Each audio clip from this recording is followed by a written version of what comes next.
Hey everyone, Kyle with Andrew Hilton Wine and Spirits here to tell you about our upcoming beer tasting coming up on Wednesday, December the 7th at 6 o'clock. We are going to do Township 24 Brewing out of Chestermere, Alberta, and we're going to be joined by their founder and president, Mike Gron. If you're a long-time watcher of their beer tastings, you know we did their Dark Lager, their Meridian Dark Lager, about a month ago. We had that in a really strong lineup against Cabin's Gloaming Black Pills, the Czech Dark Lager from Establishment, the More Than Rain, and finally the Annex Casket Letter Schwarzbier. It was a strong lineup, and the Township 24 came through. Like, it was one of the best things on the table, and it was a strong table. So all right, they've earned a second chance. Let's get into the brewery properly here. Now, you'll probably notice a nautical theft theme with our first two beers, the Lost Canoe Pale Ale and the Hijacked Kayak. So these are going to be our two hoppy beers, and then we're going to have their really cool Last Cabin Stout. This just came out, so this is actually replacing the Meridian Dark Lager on our shelves when it sells out. And then, you know what? I still like Berliner Weiss, and it's nice to have a proper Berliner Weiss, because I mean, everyone and their mom these days is making like 3 kettle sours, but a real Berliner, that's going to be pretty great. A proper tasting of Township 24, because they earned one. The founder and president joining us. That sounds like a pretty good way to spend a Wednesday evening to me. So that's coming up Wednesday, December 7th at 6 o'clock. We'll see you then. Ready when you are, Aaron. All right, apparently we're live. So hello everyone, Kyle with Andrew Hilton Wine and Spirits here. And well, we kind of have the opposite of our Longwood Brewing tasting. Now on that one, I saw a new brewery. I hadn't heard of them before. I wanted to feature them because hey, they made me a pre-mixed mixed pack, and that's just making my life too easy. And then the beer just didn't hold up. So why do I say this is the opposite of that? Well, we were doing a dark lager tasting, and we had Cabin, and we had Annex, and we had Establishment, and it was like, okay, we have these 3 titans of the industry. We need a 4th beer that we can kind of throw in that lineup just to get the tasting concept together. And if we're throwing a brewery we don't know to the wolves a little bit, and they're going to get absolutely massacred, well, we just won't tag them in the tasting, and fair enough. And then we threw Township 24's Meridian Dark Lager in there. And then it ran with all the big breweries we were just talking about, and it showed better than some of them. So this very much is the opposite of the Longwood tasting, because they earned their way in, and I'm really happy to present this brewery, especially since I have Mike Gron and Curtis Metzger, who are from Township 24, joining me tonight. Hello, gentlemen. Hello. Hello. Hi there, everybody. Yeah. So we have 4 beers in front of us tonight. Now, Curtis and I went ahead and picked the tasting order earlier tonight. We are going to start with Stolen Canoe Pale Ale, on to the Lost Cabin Stout. Yes, we are doing the Stout second. We have our reasons. And then on to the Broad Acre Berliner Weiss. And finally on to the Hijacked Kayak New England IPA Pale Ale, Hazy Pale Ale. Okay. Yes, so that is our tasting order tonight. So let us all pour ourselves a little bit of the Stolen Canoe Pale Ale, and we'll get to know our new friends at Township 24 better. So, gentlemen, let's start with you, Mike, because Curtis has stepped away. So we'll start with you, because starting with Curtis would be a bit silly now. Why don't you tell us a little bit about yourself and tell us a little bit about Township 24? Sure. So Township, we're out of Chestermere, Alberta. We opened December 28th of 2017, so we're just coming up on our 5th anniversary. We do have a tap room. We've got a 15-barrel brew house as well, so we do a little bit of everything. So we do package, distribute beer around the province, fine liquor establishments like Andrew Hilton, and then we have a tap room as well. So quite a kind of community focused tap room, like you'll see with a lot of kind of small town breweries of our size. So yeah, you can come in there, have a beer. We've got some food as well. And yeah, so actually Curtis and I have been together on it since kind of mid 2017. So we're involved actually building the place out, and kind of been growing and evolving ever since. I came in just after the concrete floors got poured, so almost you know, from day one. one day after day one. Yeah, when all the hard work was done, right? Exactly. It's what us head brewers do. We let other people do all the hard work. Yeah, exactly. That seems, I mean, probably not true, but a good strategy if so. It works real good when you have other people working underneath you, but when you're the only guy in the brewery, it's not a great plan. So you're in Chestermere. So tell us about now. I'll admit, before I did this, I really wasn't sure I could pick Chestermere out on a map. So, like, if you're starting from Lethbridge, how do you get to Chestermere, and why should people come and see you in your tap room? Like, what are you doing that's so different and cool that they definitely need to go? Yeah, so we're just 10 minutes east of Calgary. So where the new ring road is, we're just off of that, just a few minutes east of that. So if you're coming up kind of High River Okotoks way, if you just hop on the ring road and take it kind of halfway around, we're just off of that, kind of as you head out towards Strathmore. But yeah, I mean, the tap room is kind of really community focused. So there's a lot of locals, a lot of regulars, a lot of folks that kind of walk or ride their bike over there. You know, in the summer, Chestermere is kind of known for the lake. So a lot of people are out from the city partaking in lake activities.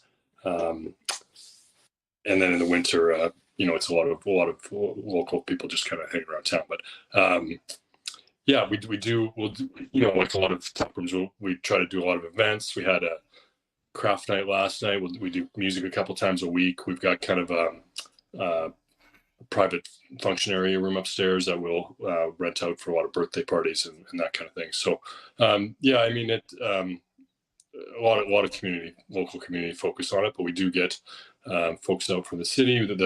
Actually the city bike path kind of ends right at our front door. So in the summer we'll get folks from the city taking advantage of that and riding their bikes out.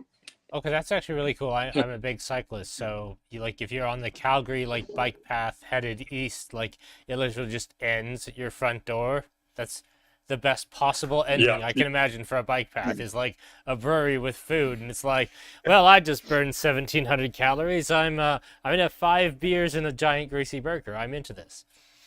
Yeah. Then beer wise, so it follows the. Sorry, go ahead, Chris. Oh, beer wise too, in the tap room, we always do try to keep, you know, we always try and have maybe a couple beers that we don't have available in stores as well on tap. You know, right now we've got a pomegranate, pomegranate radler that I made actually with the Broadacre that we'll be tasting here later as the base. So we do have we always try to have a couple things on tap that you can't get anywhere else. So do you have your own in-house kitchen, or do you have a food truck that's on the property, or? That was our COVID project. We did put in our own kitchen. So we did food trucks prior to that, but yeah, we did actually put in our own kitchen. But nice. And what sort of concept are you doing for your food?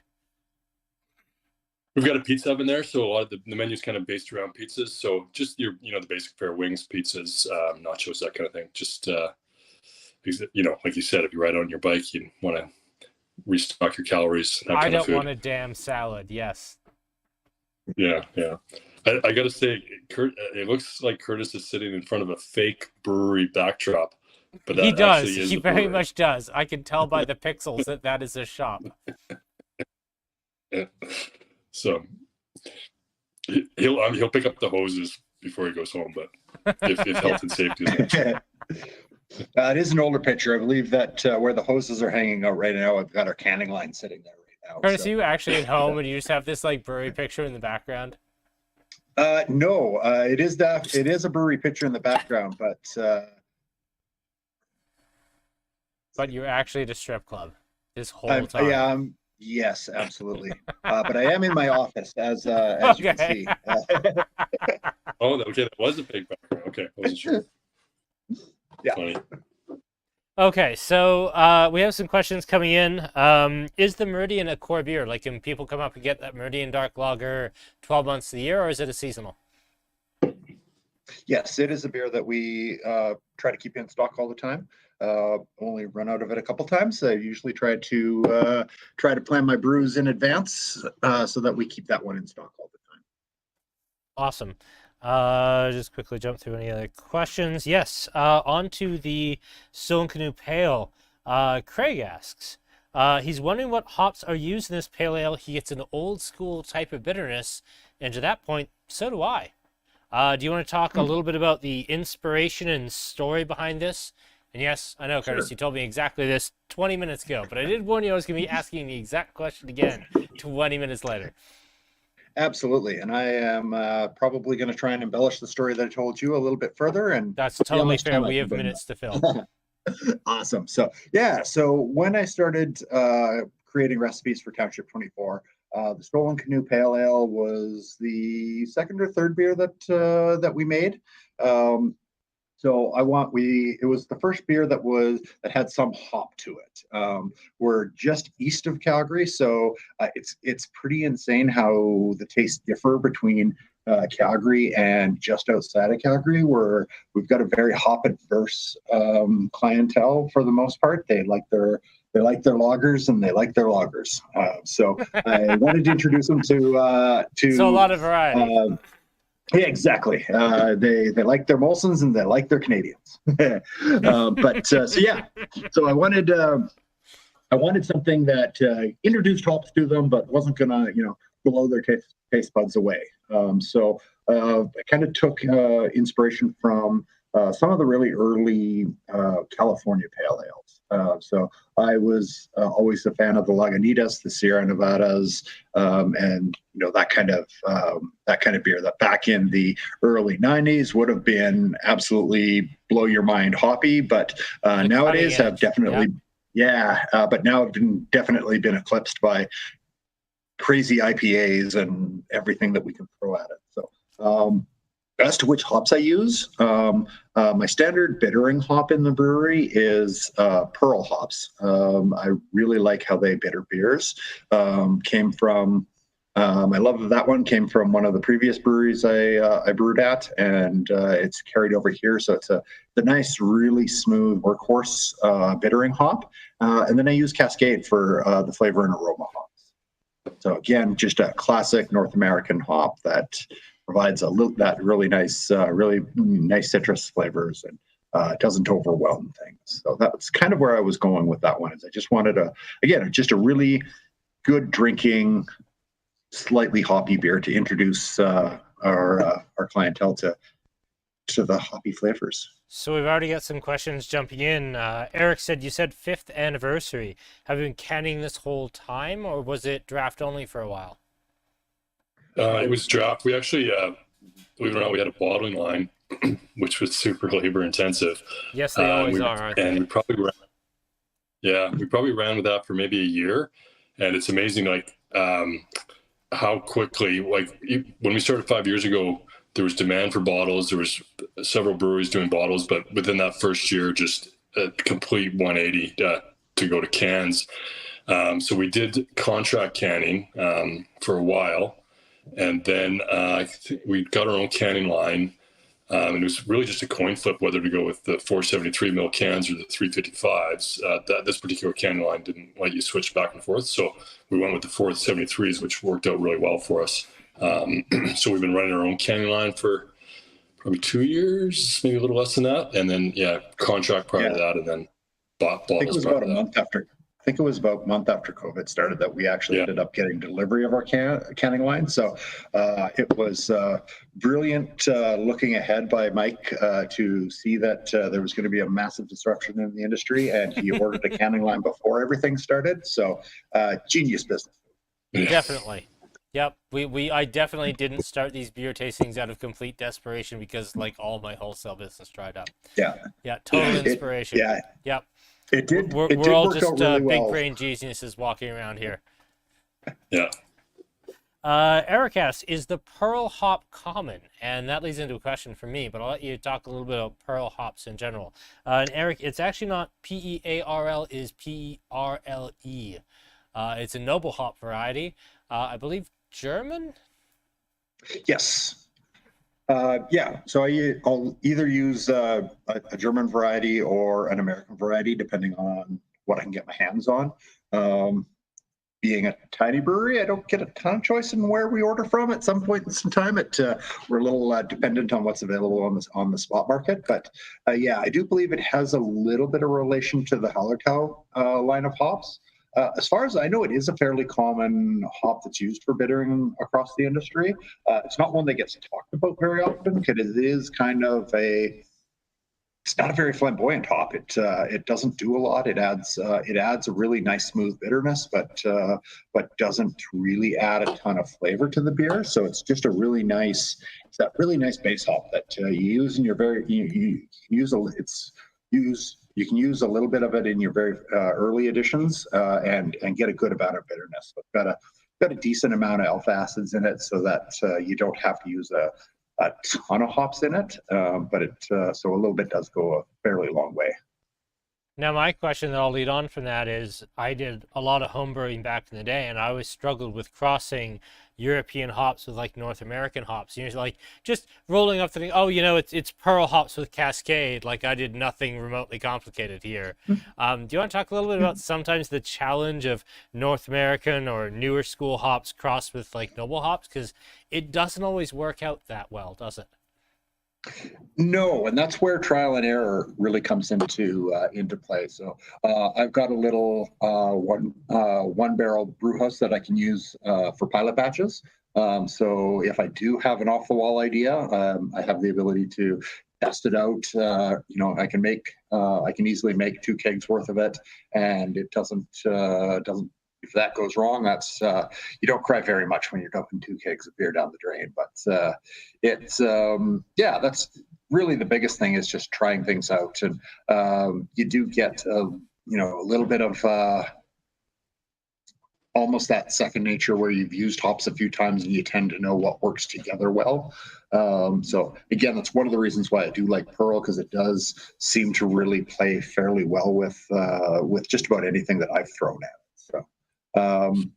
Other than that, I do generally try to, if I'm making a beer recipe with hops I've never used before, I'll kind of try and grab hops that have a very similar description. I try not to, if one says it's very earthy, I don't try to match it up with one that says it's high on grapefruit or something like that. I try to keep the hop varieties kind of similar. So you kind of, when you're reading a description, you kind of think, will this flavor combination match with the flavor combination of the other hops that you've got? So it's a little bit of an art to when it comes to picking it, but mostly it's a lot of trial and error and crossing your fingers once it hits the kettle to make sure that it. Well, I thought that absolutely ruled. That was spectacular. Thank you so much for this one. We're going to move on to the last cabin stout, and I will point out, purely for Eric Dick's benefit, it is 19 minutes past 6, and we're only on beer 2. Eric, for everybody who's, Eric, who says I rush, I am not rushing. So let's move on to the last cabin stout. Mike, we haven't given you a whole lot to talk about in the last 10 minutes. Why don't you introduce the last cabin stout for us?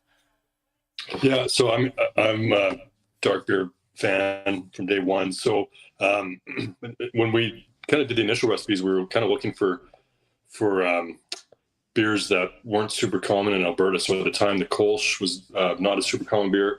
The black lager was really rare. Now you see a handful of others. I think when we started, it was kind of us and Dirty Bird from Last Best. Yeah, so we kind of got some unique beers off the hop, but myself being such a dark beer fan, I wanted to get the stout into the lineup. Okay, I'm going to come in just for a sec here. We introduced, when we did the dark lager tasting, saying that the beer that we were all looking for when we did the lineup was that Brew Brothers Black Pills. Was that something you were looking for when you did the Meridian Dark Lager, or was that like just completely your own thing? No, I mean, I think the goal was to kind of come up with some beers that weren't in the marketplace, but could still be really approachable. So at the time, that was definitely one of the appeal of that black lager. And then, from a business perspective, those are nice beers too, because you can pour somebody a couple of those over the course of the evening, as opposed to a Guinness or something that is kind of one and done. But So the stout does have a little heavier body. I still think it's pretty drinkable. The one thing we tried to do with that was try to keep it an all Alberta beer as well. So it is it's roast barley, and I believe Curtis can confirm, but I believe again when we did it this year it was an all Alberta malt bill. Yeah, I like using. Give me 1 second. As Curtis slides out of sight. I love it so much. It's even Chairs better with wheels are the greatest how, invention ever. pixely his background is. It's even better. Sorry, Curtis. Do go ahead. Yeah. No, we do have it's a fairly simple malt bill. So we're just using roasted barley, flaked barley, and two-row malt as its base. So my brewing style when it comes to beers is generally keep it simple. I especially when I'm doing a style first, I like I like just doing a kind of a classic style. So we do try to use all Alberta barley as much as we can. So I know that I believe we will either alternate between Canada malting or Roar malting, who get their all of their barley for us for sure definitely comes from Alberta. We also use a high amount of origin malting from out in Strathmore, and we've used Red Shed malting a couple times. I think we've used their roasted barley a couple times. Well, that's kind of the 4 big malting houses in the province, so you've certainly run the gamut there. And you're looking for particular flavor profiles when you're casting about between malting houses. You're looking for just that perfect flavor. A little bit, yeah. We do. I know there's also a lot of practical concerns comes into it too. I know Mike likes using Canada malting because we can run into Calgary and pick them up. They're about a 15-minute drive from us. Where That's picking perfectly up fair, yeah. So same with Origin. Origin's 50 minutes the other way, so we're kind of spoiled that way. And then being a smaller brewery, we don't have the square footage to keep a whole lot of big bulk malt on site. So we'll kind of plan it out and kind of do our malt runs kind of the day before or whatever. But so that does work. I mean, I do find it interesting, even with a dark beer, the malt bills can be very similar, between very different beers. You're talking about maybe 10% of the malt bill varying and ended up with a completely different beer, obviously with different hop additions and brewing styles as well. But I think I always find that interesting. And I do find that if you ever get a chance to just grab the raw malt and eat it, I mean, some of them are very, very tasty. So I just think, if you can't start with a malt that tastes good on its own, just eating it, you're probably not going to end up with a great beer. So like when you eat some of the, just almost as a snack, some of the malts are actually really, really good. That said, if anybody asks you to eat roast barley, they're not your friend. Roast barley is terrible to eat. It's the most bitter thing in the world. That might it's be like the eating one. like instant coffee crystals. The one from Red. Yeah. Yeah. If you go up to Red Shed, they are roasting with a coffee roaster. So if you're a dark roast coffee fan, you actually enjoy the roast barley. I've never been, but I've heard that like the roast barley out of the coffee roaster smells incredible.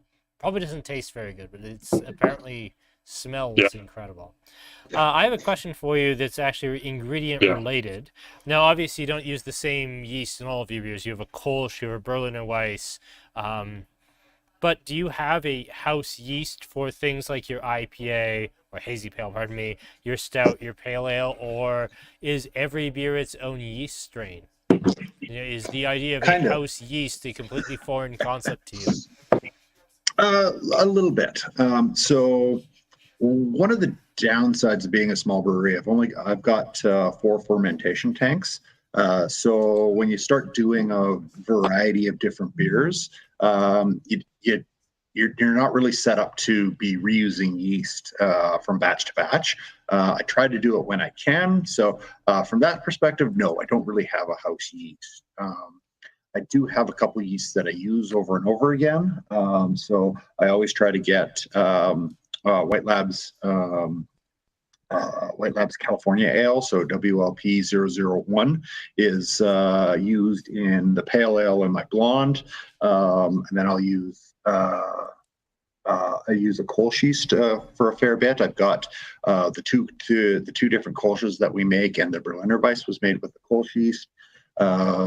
Use a White Labs Coastal Haze for my hijack kayak, and then I am a big fan of Escarpment Labs Kvik yeasts. So I use those whenever I can get my hands on them and I like try how that you out. played So- off that small brewery thing like it's a weakness. Like, well, I can't really recycle yeast, and I understand like cost savings benefit. Like, it maybe not be, but like, I kind of view that as like a really geeky strength of like, I can't really, recycle yeast, so I can use the correct yeast for everything. I kind of think like from a beer perspective, that's a strength, and I really respect it. Oh, awesome. Yeah, it has its pluses and its minuses. Definitely the cost thing is a little bit of an issue. Yeast isn't, or my yeast process is fairly inexpensive. It would get really expensive if we were buying full pitches from directly from White Labs. I think. Oh, yes. Generally I'm either making 3,000 liters or 2,000 liters, depending on which tank I'm filling up. So I've got two 3,000 liter tanks and two 2,000 liter tanks that I can either double batch into the 3,000 liters or single batch into the 2,000 liter tanks with my brew house. So a pitch of yeast to get that size beer bought directly from the yeast manufacturers is something around $700 or $800 delivered, which definitely takes a chunk out of our beer or out of your margins. But I've got with my pilot system, I've actually got a pretty good method now of. I usually start off with 2 packs of homebrew yeast, which are nicely $12 each, and then a little bit of dry malt extract. Usually I'll start with a 5-liter starter, and then I make a 65-liter starter that I step it up to the day before, and then push that into the big kegs once I'm done. So a little bit of an extra labor in that it takes 2 days to get the yeast up and running, but it also has $1,000 for yeast, so that's pretty good. So if you were taking that $1,000 and stretching it over, 12 different brews, that might actually be a bit better. But when you're using new yeast every time, trying to cut costs wherever possible is definitely a real thing. Curtis, that makes can I others just really cut in there happy. for a sec? You look really comfy leaning back in your chair, but the mic is doing a terrible job picking you up. So Oh no! maybe just lean into I the mic a will. lither bit more for us. That'd be great. Yeah, absolutely. That's much better. Yeah, Thank so- you. Perfect. Yeah, and then the other downside to using there is a big downside to using yeast or to not using yeast over and over. If you talk to a lot of brewers will say that the best batch of beer that a yeast will make is the second or third batch. So yeast does change from generation to generation a little bit, and as they get used to making beer, a lot of brewers will tell you that like I say, that second or third batch of beer that you make it with the yeast is the best batch. But you got to have the infrastructure and the tank space to keep moving yeast from tank to tank, and that's unfortunately not a luxury that I have at the moment. So. Fair enough. We have some questions already. Just jumping in here. Mhm. First of all, Megan really loves how detailed you're being. Like, this is exactly why people tune in. Is for like all the little details. Not so much when you're leaning back when we can't hear you, but when you're leaning towards the camera when we can, everybody's like super into it. And yeah, Eric says he wants to drink this stout after trudging through a blizzard. Yes, I do too.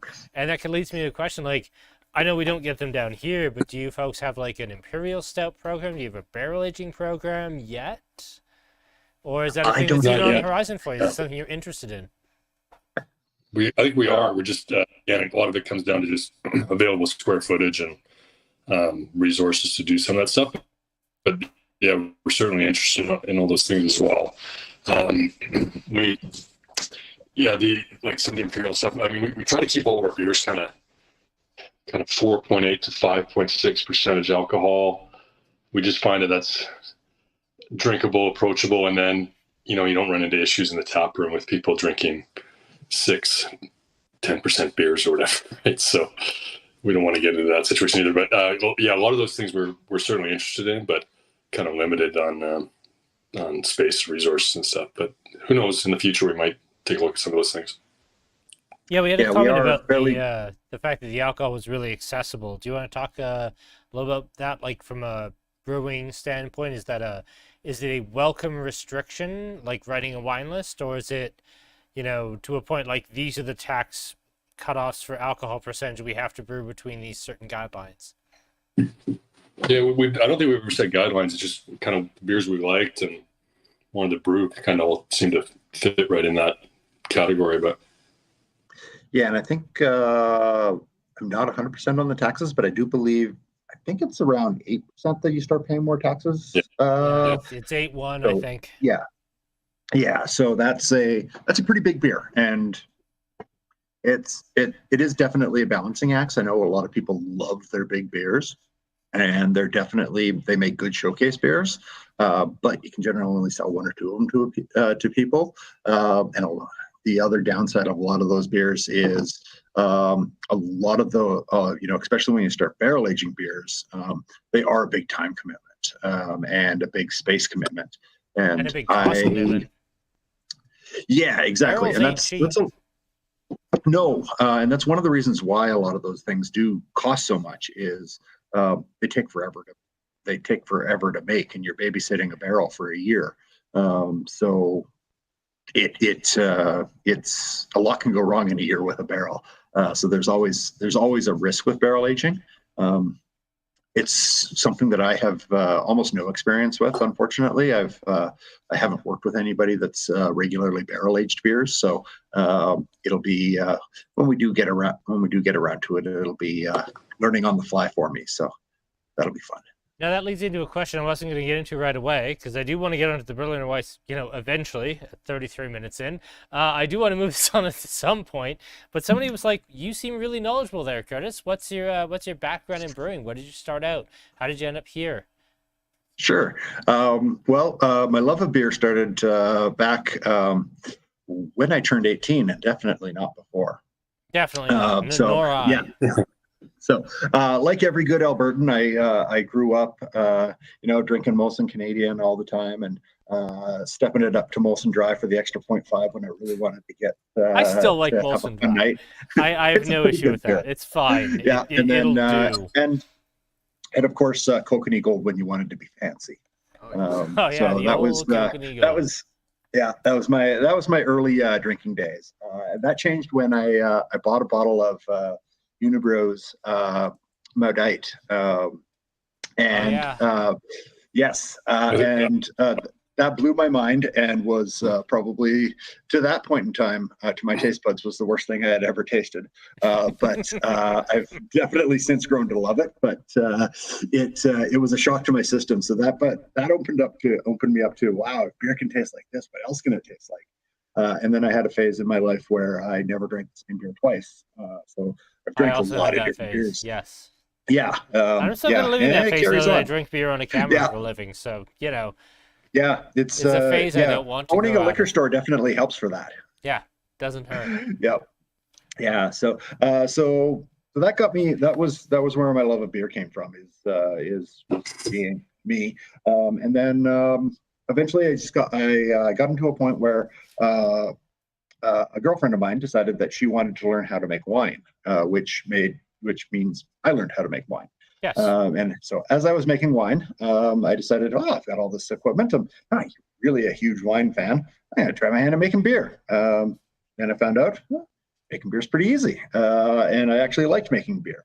Then I got to the point where I was starting to make my own recipes, and I was making more beer than I could healthily drink. Yeah, as And I always started. happens, you start homebrewing. You like the hobby more Yep. than you can realistically drink the beer. I've been there. Exactly. Yeah. So, and that's kind of, it coincided with a time in my life where I got into a job that I hated, and I was looking for a change, and I'd actually been contemplating opening a homebrew store because I was really into homebrewing, and I found out about the Olds College Brewmaster program, and that was kind of like a lightning bolt. I was like, beer school. Why did I not know that beer school was a thing before this? And I'm like, yes, you're yes, a wizard, I know. Harry moment. Yes. Yes. So I spent 2 years at Olds College taking the Brewmaster program. In between my first year and the second year, I went out and did an internship in Kelowna, brewing with Tree Brewing, which was absolutely the best way to spend a summer. If you get the chance to go and spend the summer in Kelowna working, definitely do it. It's a great little town. And came back, finished my second year. While I was in the second year, I worked in Red Deer with Drummond Brewing, so Drummond and Something Brewing, which was a really big brew system. I got to put beer on my resume, which some people love and some people shake their head at, but I got to put beer. So I love that part. That got me. So between Tree Brewing and Drummond Brewing, I did get a lot of experience on managing, really big systems and managing a lot of different beers all at the same time. So then once I finished up school, started looking around. I needed a place to brew. Mike needed somebody to brew beer at the place he was building, and that's when we got together. And Mike, you wanted to jump in. I heard you try to jump in, but we kind of talked over sorry. you. No, you jump in because we want to hear your background a little bit too as we put the Berliner Weiss in our glasses here. The Modip, that was kind of my first non-macro beer, and I think Curtis and I have joked about this, that there was very few places to even purchase it in Calgary, and one of them was the old Cecil Hotel. So if anybody knows that, I know that location, you've got to be very dedicated to that beer if you're going to head down there to buy it. So, but yeah, that was kind of my first introduction to something. But there was a good chance that you could drink with clients. So that's yeah. But yeah, so I actually grew up near Strathmore. So looking to get into something different. I grew up on a farm there. Did not want to go back to being a farmer, that's for sure. But brewing kind of bridges, a few different industries. So it does have the agriculture side to it as well, if that's your interest. So it seemed like a nice fit. I'd actually inherited my dad's old homebrew kit at one time and kind of worked through it and enjoyed it, but realized that it's just a huge step up from that, and I wasn't even good at that. So it's a huge step up from that to brewing on a commercial system. So before I started the brewery, I'd hooked up with I don't know if anybody's familiar with Jordan Ramiet, that kind of runs the Olds College program, and we did kind of a pretty good workup on some. He was certainly on the technical side of opening a brewery, and as we kind of got towards the end of that, Curtis was just graduating, and Jordan kind of put us together, and it was a good fit. So, the rest is history. So yeah, I mean, it's a little bit unique. Curtis was working with us, before we really even had a brewery. So, right from the construction on up. But yeah, that's kind of a little bit about my background. But awesome. Well, let's talk about this Berliner Weiss. We talk a lot about fruited sours and very heavily flavored coffee, vanilla, chocolate, weirdo, shitty sours. And, we have dry hop sours, which don't sell like they used to. But we're actually coming to the market here with a Berliner Weiss, a bare bones. This is what sour beer tastes like. Appreciate our cereal profile beer here. And I really love it for that. So why don't you tell me a little bit about the Berliner Weiss here and where you're coming from, how you serve it at the brewery, and how you think people should drink it at home. Sure. One thing before Curtis mentioned it, often I'll often come up with some beers that I want to do, and so this is a prime example. So I wanted to do a 4 device And a week later, Curtis came to me and he had a fully prepped recipe for a Berliner Weiss. So so he took an executive privilege there. So this was supposed to be, but I'm happy with it because, like you said, the one nice thing about this beer is because it is a base beer, it actually allows, if you go pick up a 4-pack of it, you can get creative with it as well. So you can almost turn this beer into anything you want if you want to get creative in your kitchen. But yeah, one of the traditions with Berliner Weiss, if you go to Germany and you're in a bar that serves Berliner Weisses, they always serve it with a raspberry simple syrup is the tradition. So we played around with it in the tap room when we have our syrups on. We've done some fun ones. We did watermelon mint. We did a jalapeno syrup and the raspberry, peach mango. We've done quite a few different ones. So as Mike says, there's a ton of things that you can do with the Berliner Weiss as that base beer. I've also been experimenting with taking some of the kegs and adding juice to it to make a sour radler. As I think I mentioned earlier, we've got a pomegranate one on tap right now, which has been pretty tasty. Done classic grapefruit and a couple other flavors as well. So having a good solid base beer is, I think it's a key part to making a good beer. You can throw all the fun flavor stuffs into it, but if you don't have a good base beer, you're not going to get a good flavored beer either. So I'm still a fairly new brewer. I'm 5 years into running a brewery. I'm still learning. So I always like to try and do a good base beer first, and then expand on that with different generations. And well, let's throw all those flavored syrups out the window, and let's talk about the beer that's in our glasses. Let's talk about this Berliner Weiss. Let's talk about what we got going on right here. Mm-hmm. Yeah, so this is it's a classic Berliner Weiss. It's a not a super wheat heavy beer, but it's basically a 2-row pale malt and wheat malt to give it, it's kind of just a classic Berliner Weiss flavor. And then it's a kettle soured beer. So that process is once you've finished the mash step of the beer, move it into your kettle, you boil it for about 15 minutes just to sterilize it, cool it down. And then you're going to add a lactobacillus bacteria to it. Lactobacillus bacteria is what's going to create, it's a bacteria that will eat some of the sugars in the beer and create a little bit of alcohol, but it mostly creates lactic acid, which is going to drop the pH. So most of your normal beers on the shelf are around 4.5 pH. And the Berliner Weiss, it's usually about 3.2 pH, so significantly more sour, but not earth-shatteringly, puckeringly sour. I like to call it it's a fairly refreshing tartness. So almost a lime tart I get out of it, I can which see where you're is going with that. I find pretty pleasant. Yeah. It's a nice sweet tart sort of thing, but with the barley sugar standing in for like fruity sweetness. Yeah, and it goes really good on a warm patio, which are in short supply right now. But yes, we are definitely doing a Berliner Weiss on December 7th.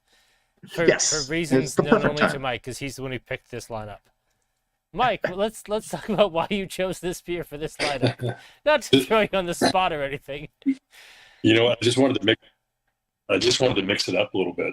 So bring a little summertime back into people's lives, I guess. But the one big advantage having this on tap, people are so scared of a sour that if you can just get them a sample of this, you can really change their perception of what a sour might be. But like Curtis said, it is a perfect patio beer for sure. But never hurts to mix one in the winter too. Yeah. Well, I just wanted to throw you under the bus for my own amusement, so fair enough. Thank you, Mike. So I have some questions here. I want to get through these a little bit. Eric is trying to figure out which Township beer would be worth getting stabbed at the Cecil for, which pale ale for me, but all right. The Cecil's, it's no longer. It's no longer. The Cecil's no longer, so that's not... And yes, indeed, last week's tasting, the Longwood tasting, is thankfully fading into the mists of time because it wasn't very good. Let's see if there's anything else that's really great. Actually, I'll ask this. If I came into Township 24 right now and I got the Berliner Weiss, what would be the syrups available to me right now? So if I was driving up for the weekend, what would be on tap at the brew house? Like, would it just be one flavor, or do you have a variety? Yeah. Right now we've got this beer plus the Radler version of it. The Radler version is going very well. Yeah, so those are the two we have right now. I don't think we've got any syrups at the moment, but it was interesting because even oftentimes we'd have up to 4 syrups available, and people would kind of go through the 4 and often come back to the base beer and just stick with the base beer. But so I'm not sure what that says, but that was just kind of my observation of what people kind of gravitated to. I also think that might be a focus bias where like your servers realize that everybody likes the raspberry, and if they recommend the raspberry, everybody likes it. Whereas if they recommend the watermelon mint, it's a little bit more controversial, and so they recommend the raspberry, so everybody buys the raspberry. But I don't know. I just like Berliner Weiss, and I love having one in December. So Yeah. The Radler's going really well actually. So maybe people do try to escape winter by drinking something tropical. I'm not sure.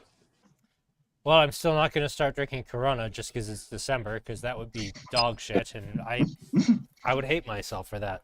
So we are going to talk a little bit about what we have coming up next week, which is going to be exactly what we just said, like a little bit of a return to summer flavors. Now, some people, all of you, should rightfully accuse me of saying, hey, Kyle, didn't you just forget to order beer for next week?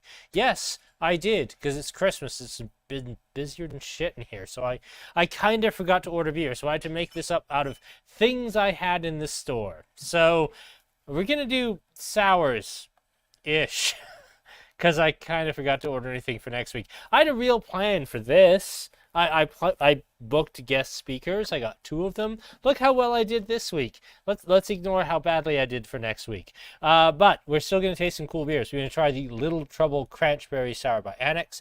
We're going to taste the For Alive Sour by Cabin. And if you're like me, didn't this usually come out in summer, not December? I mean, cool and all, but here we are. Blind Man has a brand new sour just called Fruit. And then Kevin also has the new Vines and Binds Zinfandel, which comes off almost like a rosé style lager.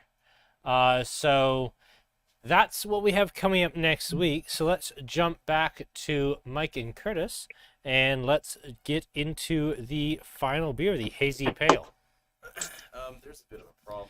Aaron? Google's changed some things about the way we do this, and it's now making me pay $15 a month to extend this call. What? Yeah. So we have to pay money to extend the call? Yeah, they'll get cut off. Oh. So I guess I'm... So you're saying I talked too long? No, I mean, I think that Eric's complaints this lasts however long, but our tastings are cutting off too soon. We're ill-timed. We hopefully will extend the call. Yes, we are fighting Google on this one because, wow, this is a fun new experience we didn't expect before. So quickly, why don't you tell us about the hijacked kayak before we get cut off by the internet? Awesome. So unlike the Stolen Canoe Pale Ale, when we did the hijacked kayak, it was, I believe that was in year 3 or year 4. Actually, I think it was that we made this one, this beer. So hops were a lot more palatable to our client base at the moment. So I really wanted something that was going to be hazy and fruity. So picked a trio of hops in it that aren't very common hops. So I use Meridian hops as kind of not quite a bittering hop, but a very early flavor hop. And then I used a mixture of Meridian, Ariana, and Callista hops, which are really nice tropical fruity flavors. So that was really our goal with this one, is we really wanted, Mike wanted a really nice tropical fruit beer. So that was kind of our goal with this one, is to make a nice, juicy and fruity, hazy goodness pale ale, which was a bit of a challenge for me because I am very much a clear brewer. I like being able to read newspapers through my beers, but doing the hazy beers was a little bit of a challenge. But I'm really happy with how this one turned out. But you suffered through to really give us nice, this completely unique beer, because I'll be honest, I do this every week, have for 2 and change years now. Hazy pales taste like hazy pales. Yours tastes completely different. This is berries and cedar and interesting things. It's a bit darker than most hazy pales. Like, this is an absolute, like, fresh take on this for me, and I do this every week. Like, there's no Citra, there's no Simcoe, there's no El Dorado. Do you want us a little bit about your hopping program on this? Sorry, oftentimes when you read the profiles of the hop, from the hop suppliers, they just go on for a paragraph to 2 paragraphs of all these notes that you're supposed to find in the hop profile, and you rarely do. But in this one, it seems like a lot of those notes that they mentioned in the hop profiles actually do show up in this beer. So like the stone fruit, the gooseberry, a lot of really interesting things. Yeah, and then there is also a nice side bonus of using hops that that aren't super commonly used. Like you say, everybody uses Citra, everybody uses El Dorado, so your beer is going to taste a lot like the beers that are always made with those beers. So yeah. And you're also going to pay a lot of money for those, because I don't know if you've bought hops lately, but I happily got off that home brewing pony and realized that we're much better qualified people.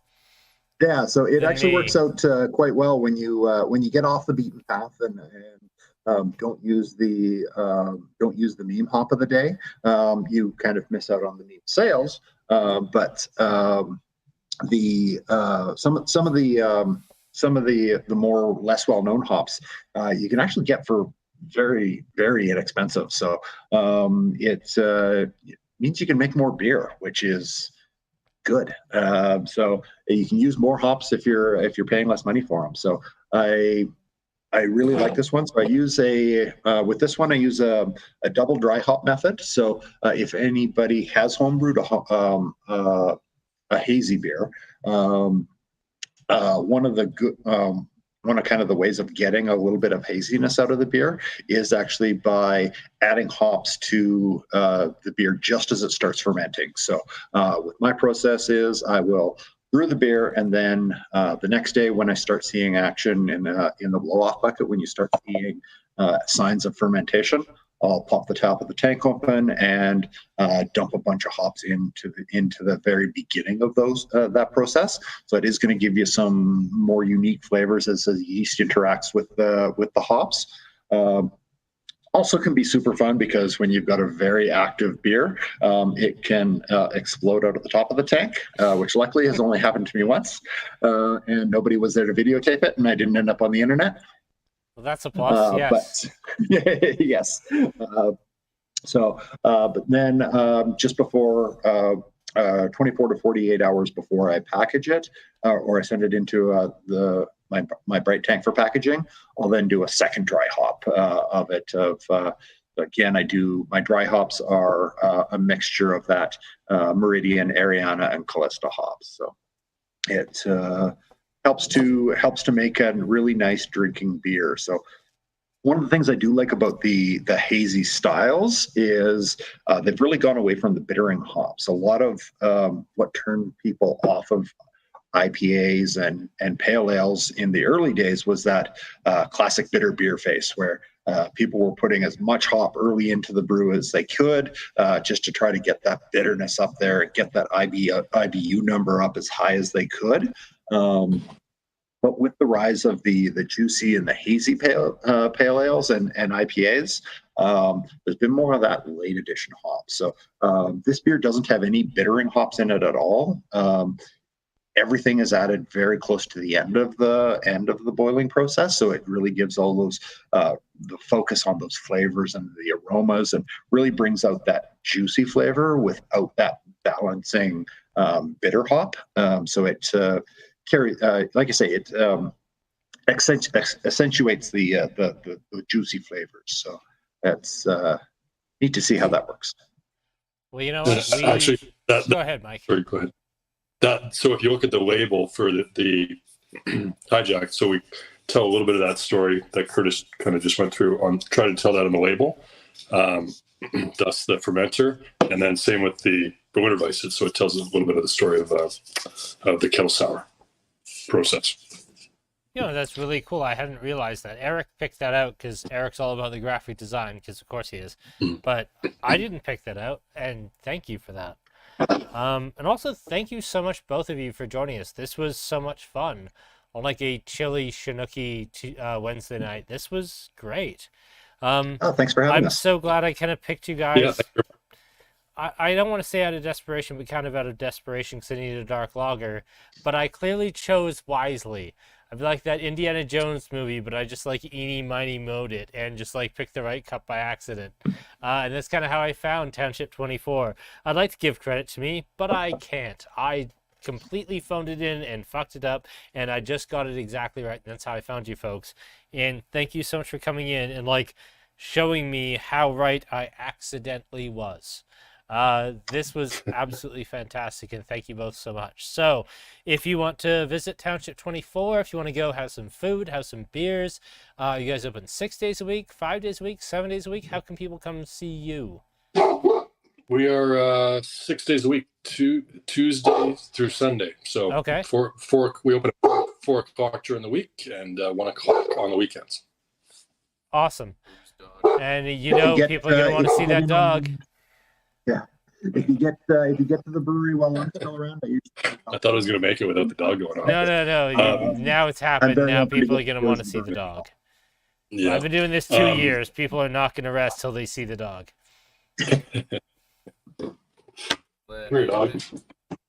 There he is. Where is it? Say hi, dog. There he is. Nice. So who's this? That's Dolly. Yeah. So Dolly? she's not my dog. She's the kid's dog. But it's the dog that is of the night. Yes. Yeah. She was well behaved, actually, by comparison. But yeah. Fair enough. Well, people can come see you Tuesday through Saturday. They can get something to eat. They can get something to drink. They can, in theory, ride their bikes when it's not minus 30 from Calgary to Chestermere, which is, I think, how I'm going to get there this summer, because that actually sounds really cool. We haven't had anybody ride their bike from Lethbridge to Chestermere yet, so somebody's up for a shot. I will not be the first. That's a long-ass way. Yeah, we'd have to go through. Yeah, there's a lot of reasons why I won't do that. Most of which are, not wanting to be hit by a 18-wheeler. So, yeah. No, we're not doing that. But yes, you did not miss out on a dog. We got the dog there.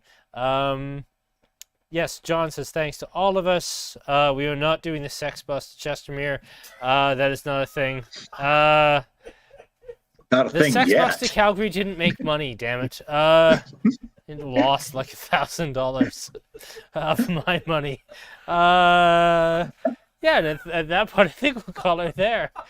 Mike, Curtis, thank you for not asking questions about the sex bus, and mostly for joining us tonight.